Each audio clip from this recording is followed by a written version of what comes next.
Senator Elizabeth Warren bows out of another race to which she doesn't belong. Bernie Sanders desperately attacks Joe Biden, and President Trump goes on the offensive. I'm Ben Shapiro. This is The Ben Shapiro Show.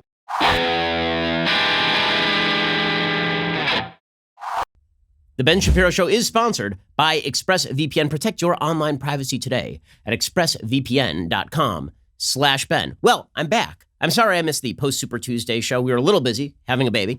For those who didn't know, it was pretty awesome. Let me just say, Dr. Shapiro is an incredible badass. I mean, she was a warrior, man. I mean, she just battled through this thing. It was wild to watch. It was pretty incredible. I mean, this is the third time I've watched her do it.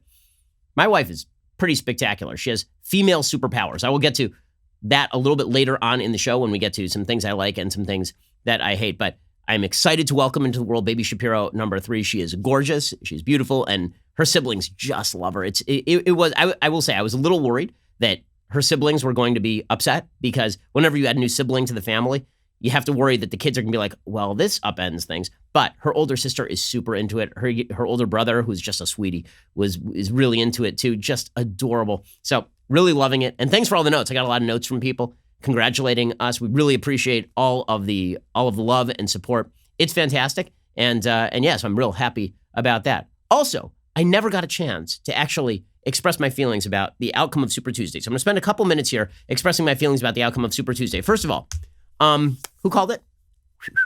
Yep, that's right. Go back and listen to my show on Monday, right before Super Tuesday, or my Super Tuesday show right before the actual election results came in, and you will hear me suggest that Joe Biden was going to win a majority of the delegates from Super Tuesday.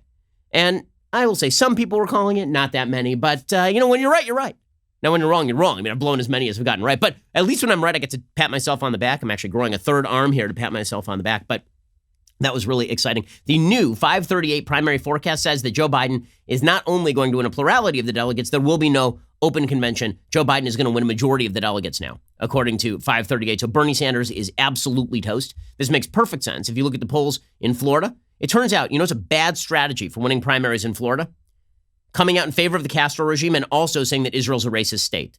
A lot of Democrats in Florida are Cuban and Jewish. That's a real bad strategy. The polls in Cuba actually look like polls about Castro in Cuba. I mean, it's like all for Joe Biden. It's like 65% Joe Biden, 2% Bernie Sanders. Nobody likes Bernie in Florida. He's going to get whomped in Georgia. There's a good shot that he loses Michigan.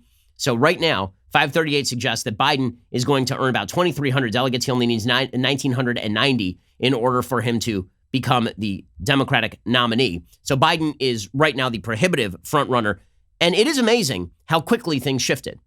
It was amazing how quickly I've never seen anything like it in politics. It really was incredible. I mean, in my entire lifetime of politics, the fast shift here was unbelievable. Why? Because Joe Biden's a dead person, right? All Joe Biden does is go around and gaffe. He just makes mistakes. Like even in the middle of his big victory speech on Super Tuesday, he started speaking in tongues. He was misquoting poetry. He mixed up his wife and his sister, which immediately earned him the endorsement of Ilhan Omar. It was really weird. Right? The man's barely sentient.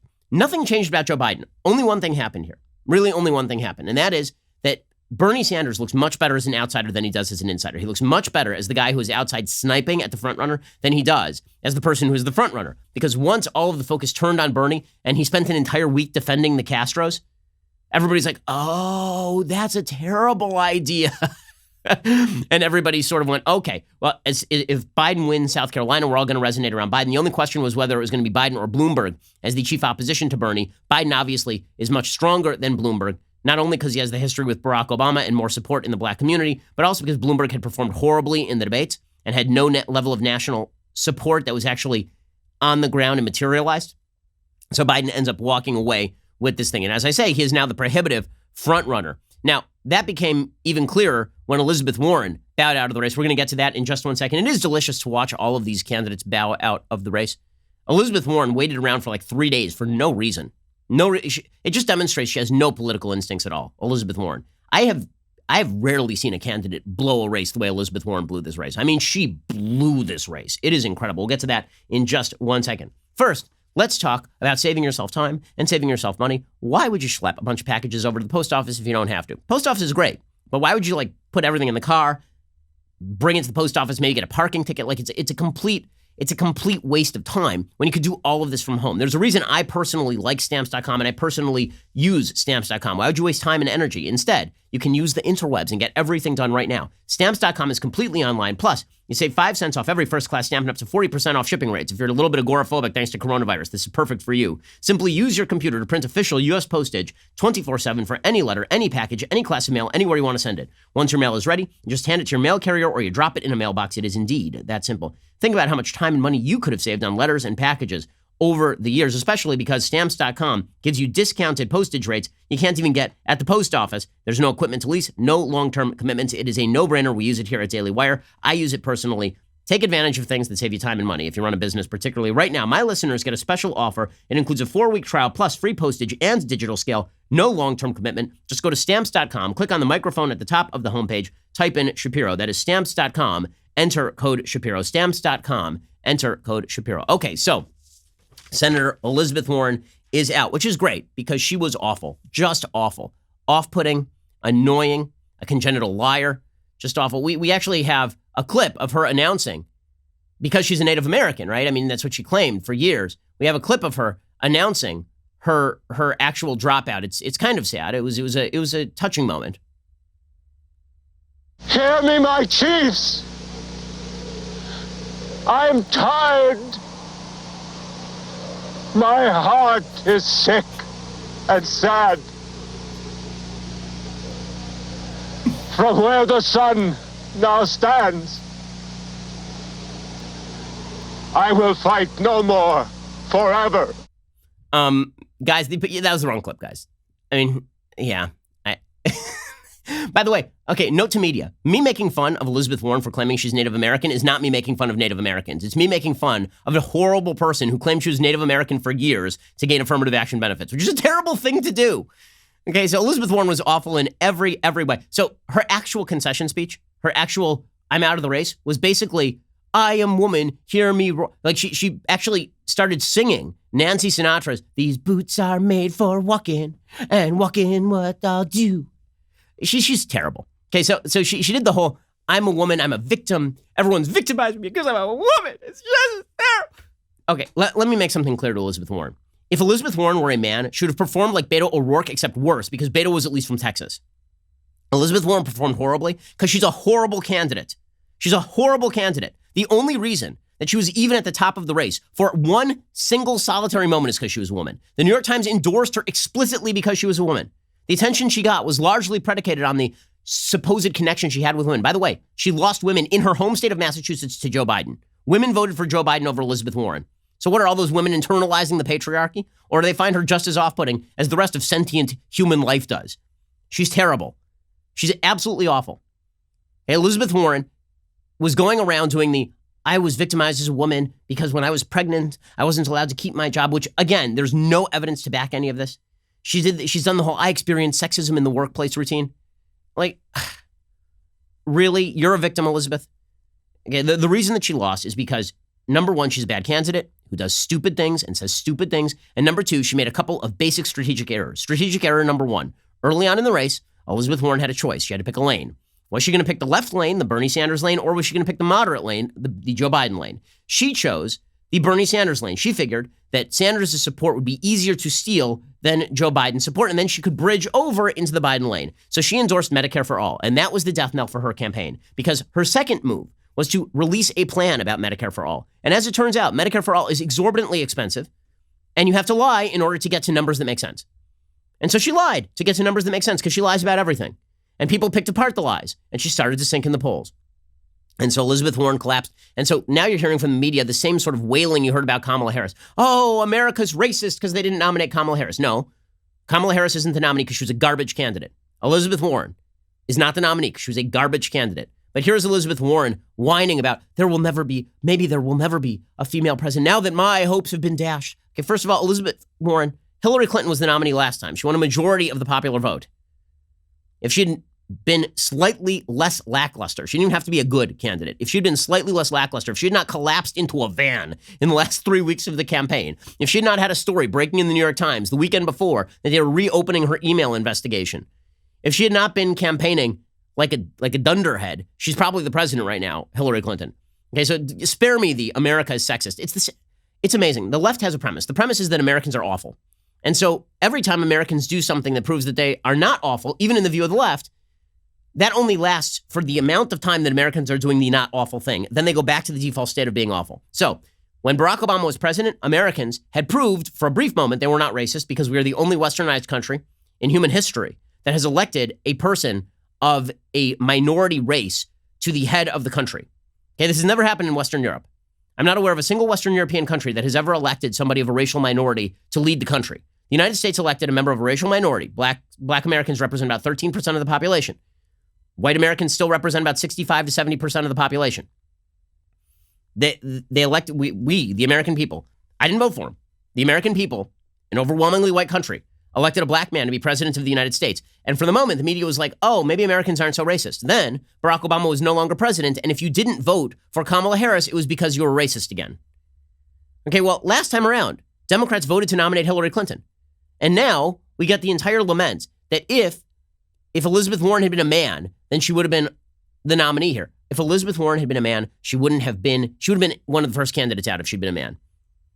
I mean, just a fact. But here she is whining about there being no female president. And I wonder what the message would be to the women and girls who feel like we're left with two white men to decide between. I know.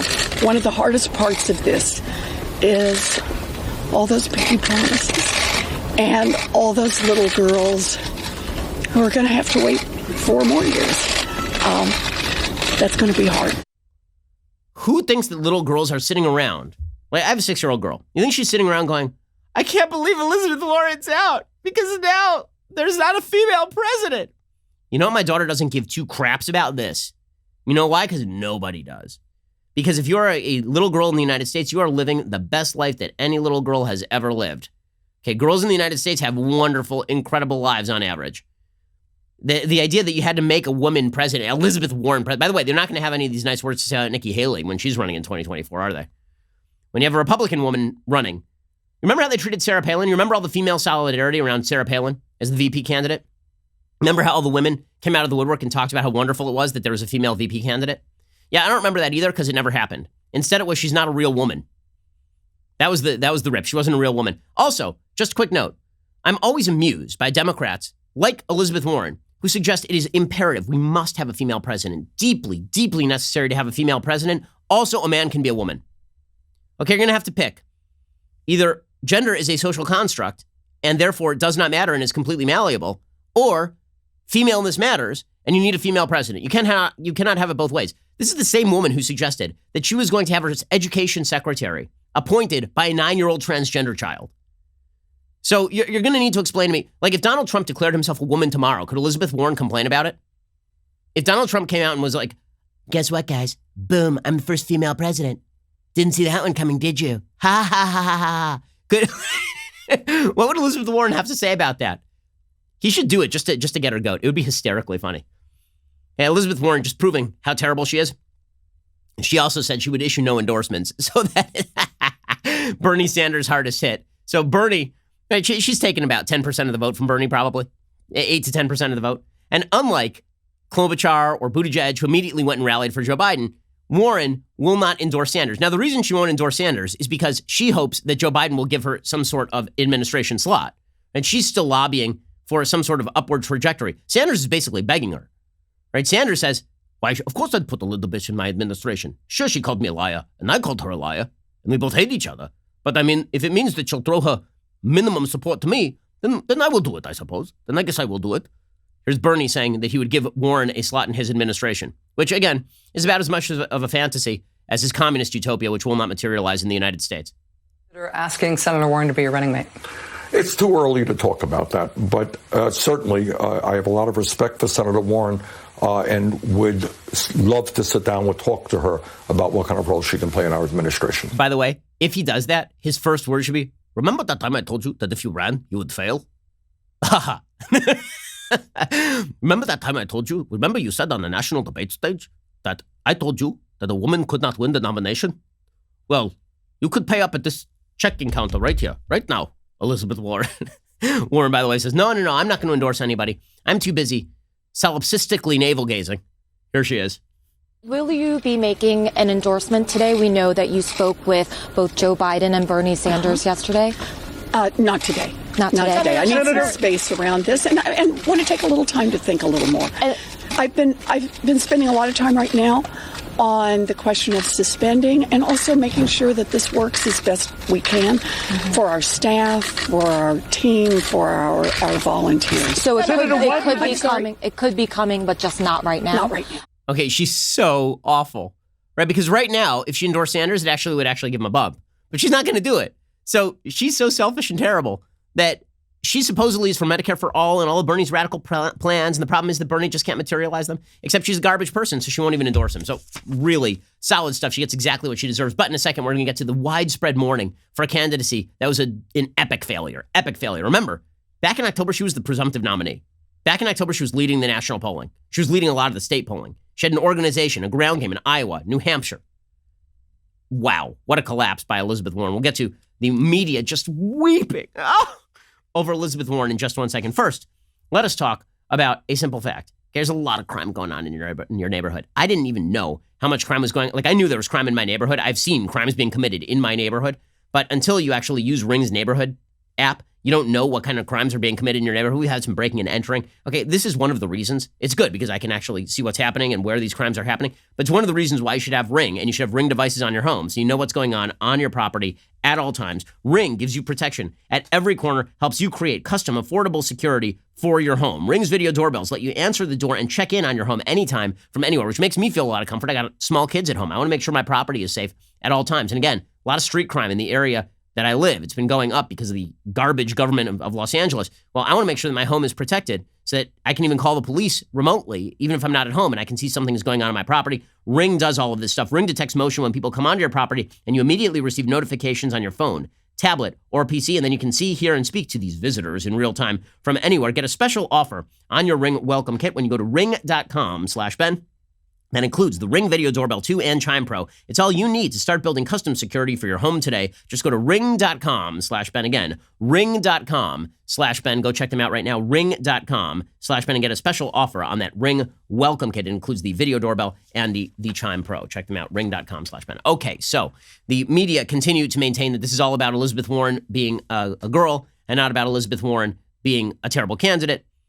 So this was the constant statement. Kamala Harris, another failed candidate. She says, well, I have legitimate questions about whether it's hard to be a woman. Your legitimate question should be why you, with every intersectional advantage, were one of the first candidates to drop out. Maybe you're just bad at your job. Maybe it's that. Again, the New York Times only endorsed Elizabeth Warren and Amy Klobuchar because they're both women. That is the only reason. Because Warren and Klobuchar disagree on a lot of things. They endorsed both because they were women. Stop telling me that being a woman in American politics is this grave disadvantage when Democrats nominated the popular vote winner, a woman, last time, and when all of the immediate conventional wisdom frontrunners in the Democratic primaries were women, like Kamala Harris and Elizabeth Warren, and just flamed out because they're bad. Here's Kamala Harris whining.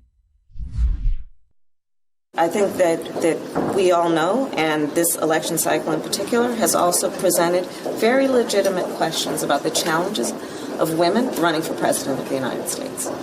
Why do you say that? Well, it's obvious. Just look at what's happened. Look at what's happened. There are no women currently in this race. And we can have a longer discussion about it, but the reality is that there is still a lot of work to be done to make it very clear that women are exceptionally qualified and capable of being the commander-in-chief of the United States of America. Okay, Tulsi Gabbard's standing over here like, hey, well, how about me? How about me? I've got all the genetics. I'm over here. I think Tulsi Gabbard's still in the race, by the way. All these others are not. Tulsi just laughing at them. Okay, but Kamala Harris saying that there are so many questions to be answered. Okay, again, maybe the question that needs to be answered is why you're terrible at your job. Maybe that's the question we should start asking. It's incessantly ridiculous. Truly. These are all Democratic voters, by the way. So they're ripping on their own Democratic base. They're saying that Democratic voters are a bunch of sexists. So enjoy. They've already called their own voting base sexist and racist. I hope they continue to do this. Rachel Maddow complained about this too. She said, this is a death nail for women for president. Sure it is. Sure it is.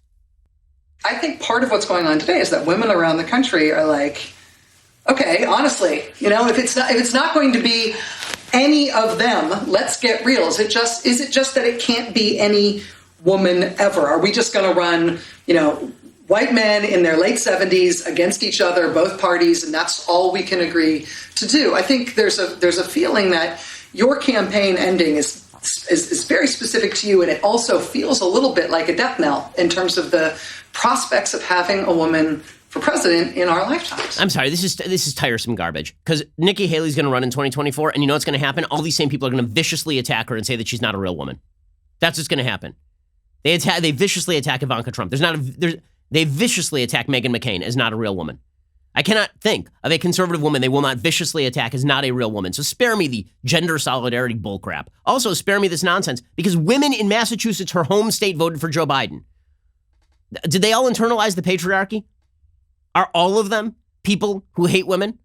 Like, you're going to have to explain this. It's so self-serving and ridiculous.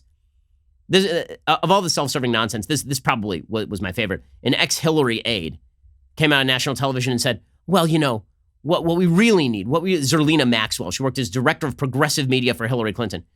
She said that Elizabeth Warren would have done better if she were a man. False. Fact check, false. Also, she suggested that, you know, we need men to push for women to lead, not just to wait till they have wives and daughters to realize that women are people too. How about women realize that women are people too, and some women are better than others at particular things? How about that? But no, apparently all women, so the things I've learned from the media in the last 2 years, believe all women never lie, and every woman who runs for president should win. Alternatively, that's a bunch of crap, and some women are great at politics and some women suck at politics. And some women lie and some women tell the truth, just like all other human beings. Here's Zerlina Maxwell being a dolt. I find it interesting. Mostly men say this, and this is not because I'm on set with two men. Yeah. I'm saying it's not you guys. Thank you. Right? It's not you guys. But we have never had a woman president. And for some reason, it seems like only women are concerned about this fact. And I would like more men to be vocal about the fact that they want to see women in positions of leadership. Don't say, oh, well, we can just pick Kamala as the vice president. Why does a woman have to settle for the number 2 job? She's not settling. Hold on. She's not settling for anything. She didn't earn the votes. You don't get to choose which position you hold. Okay? You know how many Americans would like to be president? A lot. You don't get to choose. Why does she have to settle? She has to settle because she failed, because she flamed out, because she was a crap candidate. It all, again, goes to this basic narrative, this basic left-wing narrative, which is that equality of outcome is the only proof that equality of opportunity was provided. That only if an equal number of women and men end up as president did women have the opportunity to run for president. And that's just not true. It's not true. Maybe some of these candidates were bad. Maybe Joe Biden had an inherent advantage because he was vice president. Maybe Bernie Sanders had an inherent advantage because he's been running for president for the last 4 years nonstop and had a built-in base. It turns out that the 2 most viable candidates from the beginning with the largest bases were also the candidates who are there at the end. Is that any grave shock? Not really. I mean, I sort of analyzed it that way when Biden and Bernie first jumped in. I said it was going to be a 2-person race. So again, the whole thing is very, very silly. Okay, in a second, we're going to get to Bernie versus Joe. Bernie on his last legs here, which is just delicious. And the New York Times coming in from the ropes and just crushing Bernie. Really, they're all in for Biden at this point. We'll explain in just 1 second. First, let's talk about those days. You remember those days where you would get the newspaper and actually have to cut out coupons, or you'd look in the mail and, ooh, a Bed Bath & Beyond coupon. Yay. Well, that was really irritating. I remember my mom had an entire drawer filled with coupons. What if you didn't have to do any of that stuff? And what if you didn't even have to go online and look for promo codes? What if there was an app that did it all for you and just gave you the automatic discounts? Well, lucky for you, there is. It's Honey. Know that Honey is the free online shopping tool that automatically finds the best promo codes and applies them to your cart. You know how great it feels to save, but how does it feel to save with Honey? It feels amazing because, again, it just runs in the background of your computer every single time I check out. After I buy something, Honey tries to apply promo codes. I've saved probably thousands of dollars at this point using Honey. It works on all the major websites ranging from Amazon to eBay. Like, Honey is constantly looking for deals for you. Did you know that Honey supports over 30,000 stores online? That includes directly stores like Macy's, Target, Sephora, Best Buy, and more. They're adding more every single day. Honey has found its over 18 million members, over $2 billion in savings. As I say, it saved my family thousands of dollars. Using Honey feels amazing. Think of it as a little daily victory over the marketplace. Plus, it is free to use and installs in just a few seconds. Get Honey for free at joinhoney.com/Ben. Again, that's joinhoney.com/Ben. Joinhoney.com/Ben. Go check them out right now. Okay, so meanwhile, as I say, Bernie Sanders is on his last legs of this campaign. 538 suggests that Bernie is about to collapse. They're now giving Joe Biden an 88% shot at winning a majority of the delegates. And so Bernie is running out this slog. His supporters are deeply unhappy. They are claiming, of course, that he's getting jobbed in all of this. and they're getting increasingly vicious and nasty. So it's fun to watch Bernie and Biden go at each other. So Bernie and Biden, we now have Statler and Hofstadter from the Muppet Show. Like, yeah, Bernie, what do you think about this show? This show is terrible. Ah! So Bernie and Joe Biden going at each other. So Biden texted out, here's the deal, folks. Social Security is on the ballot this year, and the choice couldn't be clearer. I'll protect and expand it. Donald Trump will cut it and take it away. And Bernie tweeted back at him, here's the deal. Joe Biden has repeatedly advocated for cuts to Social Security. I fought my whole career to protect and expand it. And Joe Biden then responds, get real, Bernie. The only person who's going to cut Social Security if he's managed elected is Donald Trump. Maybe you should spend your time attacking him as in... And then Bernie responds, get real, Joe. One of us has a history of not only fighting cuts to Social Security, but working to expand benefits. And that's why we are the campaign best positioned to defeat Donald Trump. So old men shouting at each other. So if you like this sort of thing, let me recommend a movie, Grumpy Old Men, Walter Matthau, Jack Lemmon, and a late stage Anne Margaret. Fairly solid movie. More entertaining than this. Watching old people shout at each other at the old age home, it's really, really entertaining. Sanders is opening up his guns. He's saying Joe is getting Wall Street money. Now, the fact is that it's amazing. Like, the most telling attacks on each other, the Democrats just will not use. Like, why has Sanders not attacked Hunter Biden yet? Why? How's that a possibility? Why has Sanders not attacked the fact that Joe Biden is not a sentient human? Like, okay, it is not wrong to be seriously concerned about Joe Biden's age and decrepitude. It is not. The man is blundering every which way. Now, the media, Twitter just established a rule today. This is hilarious. Twitter just established a rule that you are not allowed to make jokes, that they expanded their hateful conduct rules to include language that dehumanizes on the basis of age, disability, or disease, just in time for Joe Biden to win the nomination. So there go, okay, boomer, there go all of my jokes about Joe Biden. I guess we can't make fun of the fact that Joe Biden has the same mental functioning capacity as one of the plants in the background of the show at this point. I'm not saying he's a vegetable. He's not a vegetable. I'm saying that he is a form of plant life that may or may not be a vegetable. There's a lot of cellulose is all I'm saying. I mean, Joe Biden just yesterday seemingly forgets Barack Obama's name, the man he worked for. Like, again, you got to feel a little, I'd feel bad for him, except he's going to get the nomination. Joe Biden is not all there. Okay, I have, both my grandmothers are still alive. Okay, one is 95 and one is 90. Okay, they are both in better mental functioning health than Joe Biden is at this point. Here is Joe Biden forgetting the president he worked for while declaring that he runs for Senate. Like, how is Sanders not going after this? It's amazing. They invaded another country and annexed a significant portion of it called Crimea. Right. He's saying that it was my boss, it was his fault. It was my boss. You mean President Obama, the man you worked for, the only reason that you're a front runner right now? How is Sanders not going after that? Instead, Sanders is just going to keep doubling down on the communism. He says, Joe's getting Wall Street money. It's all about the Wall Street. Okay. You know what attack doesn't work? This one. You tried it on Pete Buttigieg.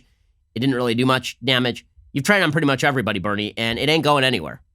Right now, what you're seeing is Wall Street opening up its checkbook to Joe Biden. You're seeing Mike Bloomberg, worth some $60 billion prepared to support Joe Biden. And that is what a corrupt political system is. Yeah, he's toast. He's toast. And not only is he toast, the reason he's toast is because he's Bernie. Now, here's the bad news, is that in the future, the socialists could run a non-geriatric, uncharming old grandpa who shouts at the moon. Right? They could run somebody who's actually better at this than Bernie Sanders. That's what I'm afraid of in the future for the Democratic Party. But Bernie is an old commie. Talk about a story, by the way, that should have been run in 2016. The New York Times has a story today titled, As Bernie Sanders Pushed for Closer Ties, Soviet Union Spotted Opportunity. Previously unseen documents from a Soviet archive show how hard Mr. Sanders worked to find a sister city in Russia when he was mayor in the 1980s. Moscow saw a chance for propaganda. No bleep. Okay, there's been tape of Bernie floating around for years shirtless in the Soviet Union. Only now does the New York Times see fit to point out the fact that the Soviet Union was using the man as a fellow traveler?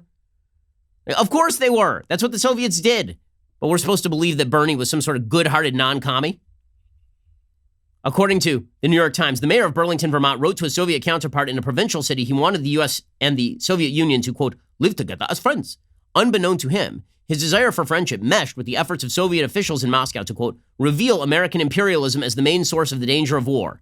So in other words, they saw him as a useful idiot, and they used him as a useful idiot. The New York Times examined 89 pages of letters, telegrams, and internal Soviet documents, revealing in far greater detail the extent of Sanders' personal effort to establish ties between his city and a country many Americans still considered an enemy. They also show how the Kremlin viewed these sister city relationships as vehicles to sway American public opinion about the Soviet Union. Collusion. Russian collusion, except real. A Soviet foreign ministry document said one of the most useful channels in practice for actively carrying out information propaganda efforts has proved to be sister city contact. The documents are part of a government archive in Russia, which became the sister city of Burlington in Yaroslavl. The files are open to the public, but here's the key. Until now, no one had asked to see them. Until now, he's been running for president since 2016. Only now? The Sanders campaign does not dispute the document's authenticity. The documents are included in a file titled Documents about the Development of Friendly Relations of the City of Yaroslavl with the City of Burlington in 1988. In a statement, the Sanders campaign said the candidate was proud of his grassroots diplomatic efforts. And he just doubles down on the communism. And that's why Bernie is basically toast. Instead, so Sanders reached out to the Soviet Union. He basically did prep for them. He did propaganda work for them, claiming that the U.S. was responsible for the Cold War and all of the rest. Amazing that it took the media this long to figure it out. Okay, so in a second, we're going to get to Donald Trump and how he has been responding to all of this. But first, let us talk about how you can protect your online activity. Okay, even if I were not a public figure, I would be deeply concerned about people stealing my data. I mean, I've had my credit card stolen online before. It is no fun. But as a public figure, I'm super concerned, and that's why I use a VPN. I've been using a VPN for years. You should use a VPN too. There are just too many people out there who want your data. Go check out right now ExpressVPN. ExpressVPN encrypts 100% of your data with the best in-class encryption, so your information is always protected, even when you're using public Wi-Fi, like at a cafe or at a hotel. Even if you're using incognito mode, by the way, it is not enough. Your online activity can still be traced. Even if you clear your browsing history, your internet service provider can see every single website you've ever visited. So you thought that you were free and clear. You are not, my friend. Incognito didn't do the trick. You need a VPN. ExpressVPN works on everything. Phones, laptops, routers. Everyone who shares your Wi-Fi can still be protected, even if they don't have ExpressVPN.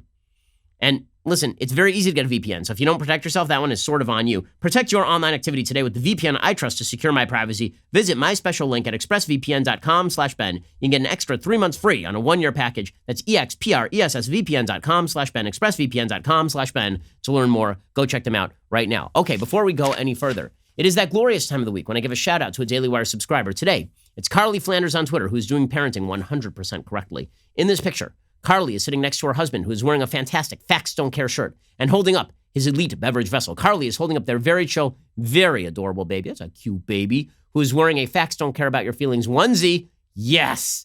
The caption reads, Ben Shapiro, Real Daily Wire, teaching her young. Hashtag leftist tears Tumblr. Hashtag Facts Don't Care About Your Feelings. It's true. That is nailing the parenting game right there. Thanks for the pick, Carly. Congrats to you both on the growing family. Also, Super Tuesday is finally over. The super savings remain, so we are continuing to give you 25% off all Daily Wire memberships with coupon code NEVERSOCIALIST. Grab this deal while it lasts. It won't be around much longer, much like Bernie Sanders' candidacy. Daily Wire members get an ad-free website. They get access to all of our live broadcasts and show library, the full 3 hours of The Ben Shapiro Show, access to the mailbag, and now exclusive election insight op-eds from me. Yes, indeed. Daily Wire members also get to ask us questions live, like many of you saw on our Super Tuesday coverage on Backstage, which was interminable and endless and also wildly entertaining. Along with all of this, of course, you get the magnificent, the irreplaceable, the singular, the incomparable leftist tears Tumblr. If you haven't already, download the Daily Wire app so you can get all of our great content on the go. Again, 25% off Daily Wire memberships right now for all plans. Just use coupon code NEVERSOCIALIST. Head on over to dailywire.com/subscribe. Act now before it is indeed too late. That is dailywire.com/subscribe. You're listening to the largest, fastest growing conservative podcast and radio show in the nation.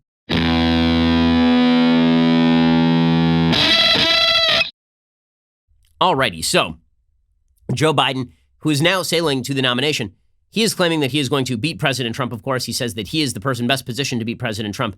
Now, to analyze that claim, first of all, here is Joe Biden. The greatest obstacle to Joe Biden being president is the fact that the man is no longer fully functional. And that is, in fact, the greatest obstacle. And as we'll see, Donald Trump is still a very lively human being. He's very funny. He's very lively. He's excellent on the stump. It's hard to get enthusiastic about Biden. That also means it's hard to get enthusiastic about getting out to stop Joe Biden. But Trump does drive up the enthusiasm of his base really high. There are a couple of specific areas. Look, Trump needs to run a disciplined campaign. If he wants to win, he needs to run a disciplined campaign. I think there are a lot of Republicans right now who are whistling past the graveyard a little bit. I think there are a lot of Republicans right now who are a little bit too sanguine about Trump's chances against Joe Biden. They're looking at the polling and they're saying, well, the polling is early. That's true. It is early. It is also true that early polling has generally been kind of close to what final presidential polling looks like. For example, back in 2012, Barack Obama had a fairly low approval rating. At this same time, Barack Obama running against Mitt Romney. Romney was just wrapping up the nomination in 2012. Barack Obama was skunking him by somewhere between 7 and 10 points. In all the polls, he ends up winning by like 5 points. Okay, Joe Biden, right now, in all the polls, all the national polls, is leading Donald Trump pretty significantly. And that means that Trump has some ground to make up. It also means that Trump is going to have to run a disciplined campaign where he doesn't get in his own way. That said, Trump does have a couple of pretty rich lines of attack on Biden. One, of course, is Hunter Biden, which we'll get to in a second. The other is that Joe Biden is not with us. Here is Joe Biden, who has checked out. Not all of the bats are in the belfry. Not all of the lights are on in the attic. Not all of the cookies are in the cookie jar. Here is Joe Biden. One thing the president doesn't want to do from the very beginning is face me, because I will beat him. Period. He has done everything in his power. He's even risked his presidency because he doesn't want to face me. A rhetorical question.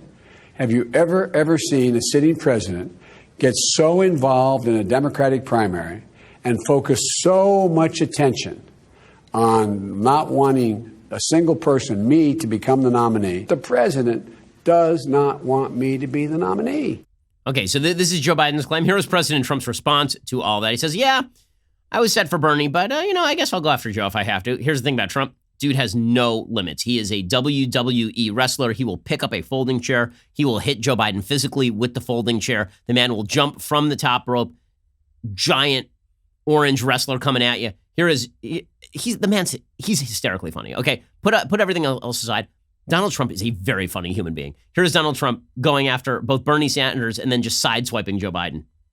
So you want to face Joe Biden or Bernie Sanders? That's my question. I'll tell you, I was all set for Bernie because I thought it was going to happen.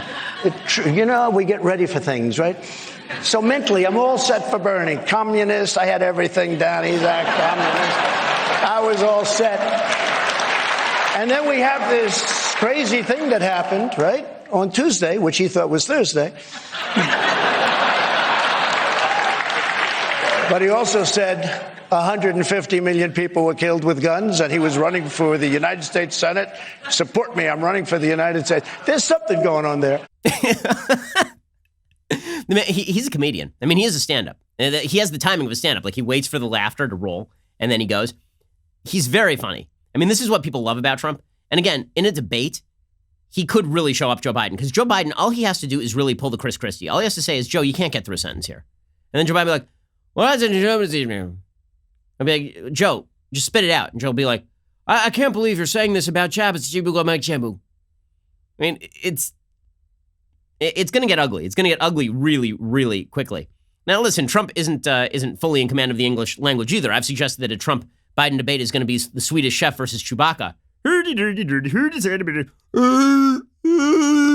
But with that said, Trump is at least awake. I mean, Joe Biden has been unconscious for the past several years.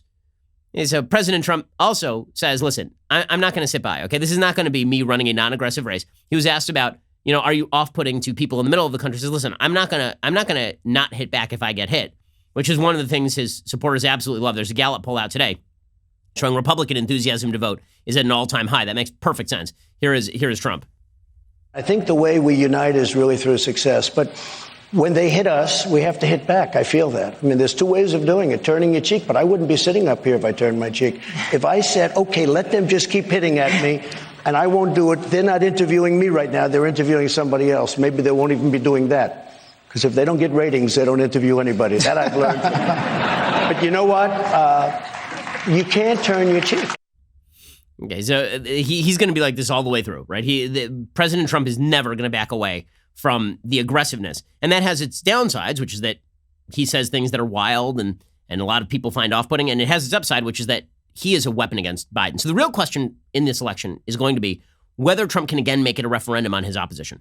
That's much harder with Joe Biden than it would be on Bernie, right? With Bernie, it's very obvious how you go after Bernie. Bernie's a threat to the country, like a real, actual threat to the country. The fact that Bernie lost and is falling apart is excellent. It's good news for the country. It means that maybe we still have something in common, namely that we don't think that communism would be better for the society than capitalism, namely that we don't think that America is an inherently evil place rooted in horrifying principles. Okay, but as a candidate, Biden is harder to attack. Why? Well, one, he's been around longer. Two, he's a shapeshifter, right? That's where Trump's really going to hit him, is that he's taken every position on every possible issue. And three, Biden is not uncharming, right? I don't like Joe Biden. I don't find him all that effective or charming, but he's not like Hillary. One of the questions that Trump has to be asking about Biden is, who is Biden going to lose that Hillary won? Right? If you want Biden to win fewer votes than Hillary, who is Biden going to lose that Hillary won? It's hard to come up with that answer, which means that Trump needs to win some additional votes. It means that Trump needs to win some additional votes. But all of that is predicated on the idea that everything is baked into the cake with Biden. I'm not sure that is the case. Because again, the media have sort of been shielding us all from the downsides of Joe Biden. Like, all the attacks from Biden have been from the left, but he's not been hit from the right on anything yet, Joe Biden. And there are some pretty rich areas where you could hit Joe Biden from the right. Namely that Joe Biden presided over a pretty bad administration. The Obama administration was not bad. His record in the Obama administration was not good. Obamacare has been a pretty large-scale failure. Joe Biden has been in Congress forever and has gotten really not a lot done. And the stuff that he has gotten done, he's apologized for, like the crime bill. And most of all, Joe is real vulnerable on the Hunter stuff. I know that people in the media are trying to downplay the Hunter stuff in the same way they downplayed Hillary's emails and Benghazi and all the rest of it. That's not going to work. There are serious questions to be asked about why every member of the Biden family has got rich off the Biden name. Now, you're going to see the Democrats try the same thing with Trump. They're going to suggest that Jared and Ivanka are getting rich off of Trump. They're going to suggest that everybody in Trump's family is working under the Trump rubric. Yeah, the difference is that Trump is a mud monster, as I've said before. Trump is not vulnerable to character attacks because people don't think he has tons of character. Joe Biden is fairly well thought of, right? People have good opinions about Joe Biden as a person. That means he also has further to fall. That's a problem for him. So here is Donald Trump saying, listen, Biden is damaged, right? Biden is a damaged candidate, and he's going to be further damaged by the time this is over. I think that Biden has been damaged. Yeah, a lot of people, I saw a couple of statements, very strong statements by very respected people in your world, saying they aimed at Trump and they took Biden down. And really, that's what happened when you think, because you look at the sun. Okay, he is not going to hold back here. Trump was on Sean Hannity's show. He said the same thing. He said, it's crazy that Democrats did not hit Hunter Biden. It's not a campaign issue for the Democrats. They don't want to bring it up. They were obviously told you can't bring that up. So even people that are against, if you look at Joe, they're against Joe. They don't want to bring that up. That was off bounds. I watch certain reporters say that this is totally unsubstantiated and we're sorry to even ask you a question. Anderson Cooper. Then he asks a question at one of the debates, and it was so mild, and a ridiculous answer is given because there is no answer to it. Of course, it's corrupt. Trump's a bulldog, and that's the problem that is the biggest problem for Biden. One, his incipient senility, and two, the fact that Joe Biden actually is well thought of, and Trump, his specialty is dragging people through the mud. Okay, there's one other asset. That Trump has here, and that is people tend to think that Trump is, this out-of-the-box guy. I've said it before. People tend to think that Trump is the guy who ruined American politics. He's so terrible. He's so awful in every way. Just awful. Just terrible. Okay, there's only one problem with that. Donald Trump did not kill American politics. He is not the murderer. He is the coroner. So for all of the off-putting things that Trump says, all the terrible things that Trump says, and he says off-putting terrible things sometimes, we've been here for quite a while, for like a long time. And Chuck Schumer proved it over the last 48 hours. So Chuck Schumer spoke on Wednesday at this event outside the Supreme Court. We'll talk a little bit later on in the show about that event outside the Supreme Court. It was wild. But Chuck Schumer, the Senate Minority Leader, spoke at this event outside the Supreme Court protesting because inside the Supreme Court, they're deciding on whether a Louisiana law that restricts abortion clinics to having to have inpatient privileges, whether that law is legal. So Chuck Schumer is speaking about abortion, and he openly threatens two Supreme Court justices, like just actively threatens them. So here is Chuck Schumer doing this. Again, bad politics, vile politics, saying horrible things, threats, brutality in rhetoric and politics did not start with Donald Trump. And anyone who says that it did is lying to you openly. Here is Chuck Schumer, who's been on Capitol Hill since before I was a child, saying exactly the sort of thing that you would expect to hear from Trump. It was amazing. The way the media covered this, by the way, was unbelievable. The media, we'll hear what Schumer said. The media covered this as Republicans pounce, and also Trump does the same thing, so why is it a big deal if Schumer does it? No, you're getting it wrong, guys. If Trump is the outlier, you can't then claim that Schumer's just doing what Trump does. That doesn't make Trump an outlier anymore. Here's the fact. Trump was never as much of an outlier as people wish that he had been. Here's Chuck Schumer. I want to tell you, Gorsuch, I want to tell you, Kavanaugh, you have released the whirlwind, and you will pay the price. You won't know what hit you if you go forward with these awful decisions. Okay, so there are sitting justices, Supreme Court justices, sitting for a lifetime. That means that what will face them exactly? The only consequences that could face them are presumably impeachment or death, right? I mean, that would be it. Those are the only consequences that are possible. So what the hell does that mean? It's a vile thing to say. John Roberts, who usually is pretty quiet about this stuff, he then chided Schumer. He suggested it was irresponsible and dangerous. He said this morning, Senator Schumer spoke at a rally in front of the Supreme Court while a case was being argued inside. Senator Schumer referred to two members of the court by name and said he wanted to tell them that you have released the whirlwind and you will pay the price. You will not know what hit you. Roberts said justices know that criticism comes with the territory, but threatening statements of this sort from the highest levels of government are not only inappropriate, they're dangerous. All members of the court will continue to do their job without fear or favor from whatever quarter. Schumer's spokesperson then suggested that Schumer was addressing Republican lawmakers when he said a price would be paid. Okay, we just played the clip. Obviously, he is not talking about Senate lawmakers. He is specifically talking about Supreme Court justices. Okay, so Schumer then gets attacked by Mitch McConnell. So Mitch McConnell ripped on Schumer correctly from the floor of the Senate. Here's Senate Majority Leader. There is nothing to call this except a threat. And there's absolutely no question to whom it was directed. The minority leader of the United States Senate threatened two associate justices of the U.S. Supreme Court, period. There's no other way to interpret that. That obviously is true. Schumer then denied threatening the justices, but admits he shouldn't have used the words that he did. And so the purpose of all of this is to point out one quick thing.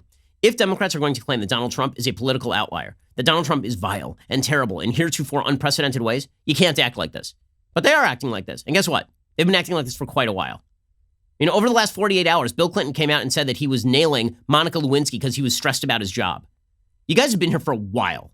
Donald Trump was not the murderer. He is the coroner. I think most Americans understand that. Okay, time for a couple of things that I like and then some things that I hate. So, things that I like, number one, as I mentioned, new baby. That is a thing I love. That is awesome. So babies are fantastic. Also, it's a superpower. It is a superpower. Like what women do is unbelievable. When women say they're strong and then they're like, yeah, we can throw a baseball as fast as a man. It's like, no, you can't. And they say, well, we're strong. We can pick up heavy objects. No, that's not what makes you a strong woman. You know what makes you a strong woman? Taking a human being and growing a human being in your body and then pushing a human being out of your body and then being able to feed the human being with your, like, that's a superpower, man. That is unbelievable. It's so, I mean, I've been privileged to watch it 3 times with my wife. It's incredible on every level. My wife is a tough cookie. She is a tough cookie. She's awesome. All praise to my wife. You know, people are always coming up and saying, you know, Mazel Tov and congratulations and how are you doing? I'm like, I'm fine. I didn't do anything. I got all the good parts, right? I got the beginning and I got the end, and that's pretty much it, right? I got the production process and then I got the receipt. Fantastic. My wife had to do all of the hard lifting here, and good for her. I mean, it's an amazing thing. Thank God everybody's doing well. My wife is doing fine. She's perfectly healthy. The baby is perfectly healthy. Her siblings are loving her, which is just, as a parent, I can tell you the amount of nachas, right, which is sort of the pride that you get from your children treating each other well is unending.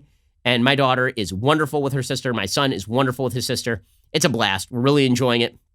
Yeah, we're short on the sleep, but it's the best thing in the world. So that is definitely, that's not just a thing I like. That is a thing that I love. And thank you all who tweeted to me and sent me emails. It really is appreciated. My wife appreciates it too. It's awesome. Okay, other things that I like. So my wife and I, in the lead up to the birth, because we thought this baby was coming like 3 weeks ago. I mean, we've been on red alert for 3 weeks. We spent the last week or so doing a Christopher Nolan marathon, it is the best way to welcome a baby into the world. In fact, it's very funny. Last pregnancy, my wife was in labor, and I happened to be wearing a Batman shirt, and it was a picture of Batman. It was like from one of the comic books, maybe it was Arkham Asylum. It was a picture of Batman like growling like giving the, and my wife found it very inspiring during labor. And so we actually brought it with us to the hospital this time and for the pushing. The baby came so fast she didn't have to use it. But we were doing our Christopher Nolan marathon. We are in the middle of almost finished with The Dark Knight Rises. Let me just say, this trilogy is just amazing. It's hard. It's between Lord of the Rings trilogy and Batman trilogy for best trilogy ever. It's spectacular. So we were rewatching The Dark Knight Rises. It is great. It is so conservative. The entire film is basically about why Bernie Sanders is a tool bag. I'll explain. Here's a little bit of the preview.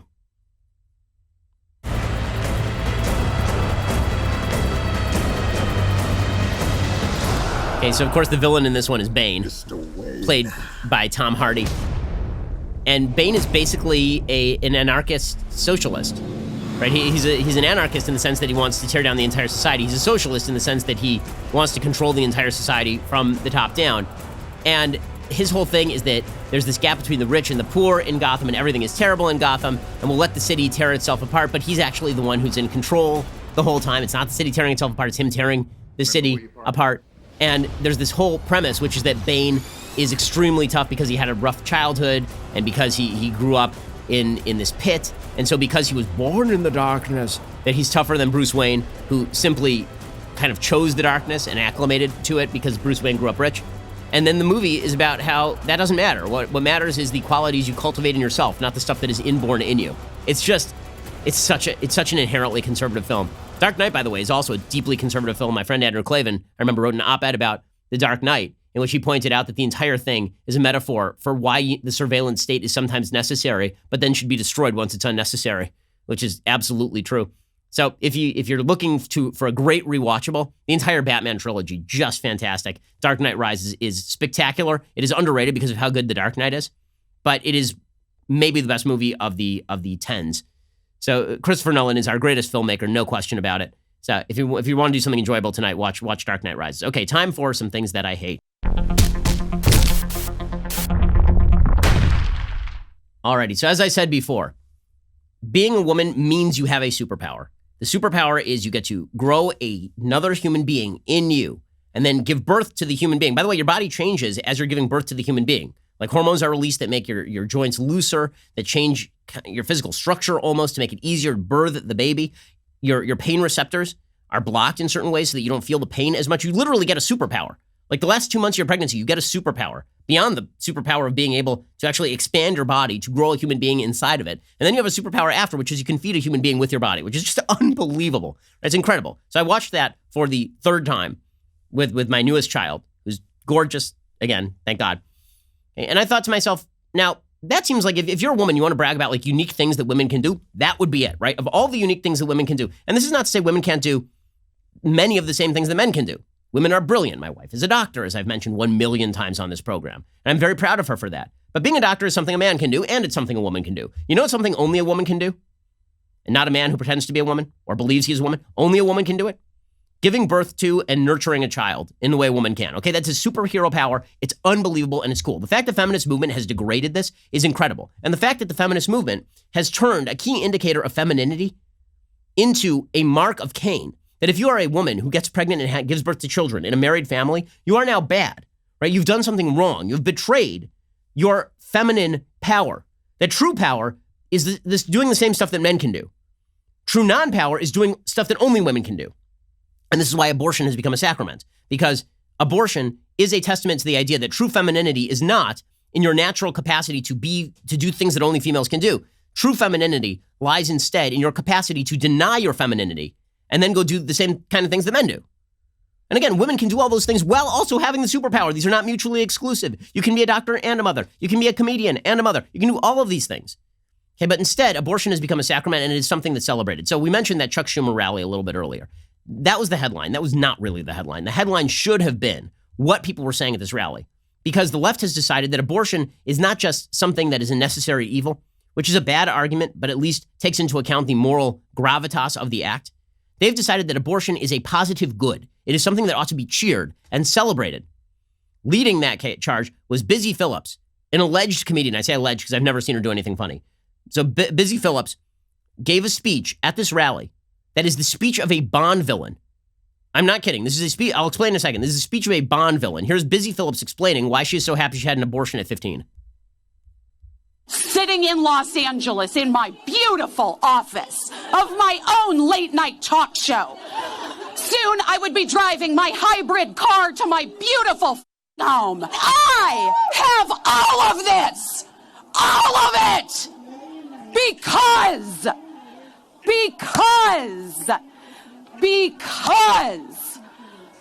I was allowed bodily autonomy at 15. That is evil. Okay, that's full on evil. Right? Like normally when you hear people talk about the abortions they've had, it's because I wasn't ready to handle a child. Bad reason, but at least not this. Sometimes you hear people say, well, the child wouldn't have been wanted, would have had a bad life. Horrible reason, not this. I'm rich because I killed the baby is one. I mean, Michelle Williams said at the Oscars too. Remember, she said that she was happy that she'd had an abortion because it allowed her to have this acting career. Busy Phil. I mean, that is a Bond villain speech. Right before Bond escapes and then takes down the villain, that's the Bond villain speech. Do you see all of this rich wealth around you, Mr. Bond? View all of the beautiful things around you. Do you see this gorgeous mansion? Do you see my staff of waiters and servants? Do you see the vast grounds of my estate and this vast empire I have built here? Do you see all that? That never would have been possible if I had not murdered all of the natives. Progress is reliant on the death of innocents, Mr. Bond, as you know. As you well know, Mr. Bond. And then you're like, okay, I hope Bond kills that guy. I mean, like, wow, that guy's real bad.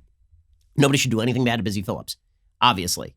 What she's saying there, horrendous. Evil. Right? If this were a corporate head saying this, you'd understand this, right? If a corporate head said, let's call him Michael Bloomberg. Right? Let's call him Michael Bloomberg. If Michael Bloomberg said, you know what? My company wouldn't have been as profitable if I hadn't told women to go get abortions. You'd be like, oh, that's terrible. That's a terrible thing to say. Profiting off the deaths of innocents? Like, that's an awful thing to say. Busy Phillips believing that it's an excuse for her to kill a baby so that she can have a nice office. So I guess that it's proportionate now. So if she had killed like 4 babies, then she'd be a billionaire. Right? That lady would be like Oprah if she'd killed 4 babies. So that was one line from the rally. Other lines from the rally. Okay, so this one is particularly great also. So from the rally, one of these women gets up and she starts saying, let's hear it for women who've had abortions. Woo, big round of applause for killing babies. And then she realizes, wait a second, not only women have abortions, some men have abortions too. How, you ask? Well, because everybody has lost their mind. So she explains that we need to cheer for trans people who have had abortions. Let's hear it for Senator Schumer! Let's hear it for all the people who have abortions! Let's hear it for our trans folks who have abortions! Okay. Yeah.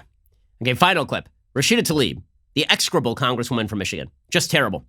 So, she was also trying to explain that people are pro-life because they want to control women's bodies, which has always been the stupidest argument to me in the world. Again, sexist men typically want to control women's bodies, not so they can make babies with them, but so they can have sex with them, right? This is what Bill Clinton said about Monica Lewinsky, effectively.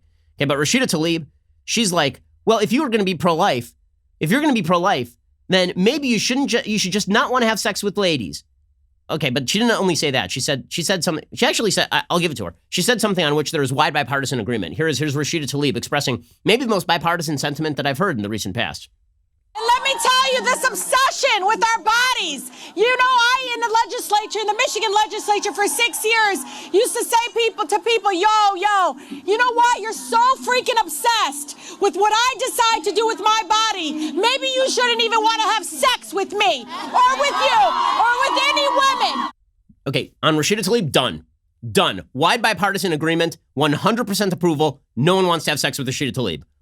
Everybody's on board. Well done. That is not a case in favor of abortion. But at least admit that when there's agreement, there's agreement. I'm glad we could come to consensus on one thing, which is nobody wants to have sex with Rashida Tlaib. That's exciting stuff. Alrighty. Well, we will be back here on Monday or later today for 2 additional hours of content. Go check out dailywire.com. Subscribe right now. If you used the promo code NEVERSOCIALIST, you get 25% off of a subscription, which is a great deal. Otherwise, have yourself a wonderful week. You know what? Knock off early today. Take the next couple of days off. We'll be back here on Monday. I'm Ben Shapiro. This is The Ben Shapiro Show. The Ben Shapiro Show is produced by Colton Haas, directed by Mike Joyner, executive producer Jeremy Boring, supervising producer Mathis Glover and Robert Sterling, assistant director Pavel Wydowski, technical producer Austin Stevens, playback and media operated by Nick Sheehan, associate producer Katie Swinnerton, edited by Adam Sayevitz. Audio is mixed by Mike Coromina. Hair and makeup is by Nika Geneva. The Ben Shapiro Show is a Daily Wire production. Copyright Daily Wire 2020. You know, the Matt Walsh Show, it's not just another show about politics. I think there are enough of those already out there. We talk about culture because culture drives politics and it drives everything else. So my main focuses are life, family, faith. Those are fundamental, and that's what this show is about. I hope you'll give it a listen.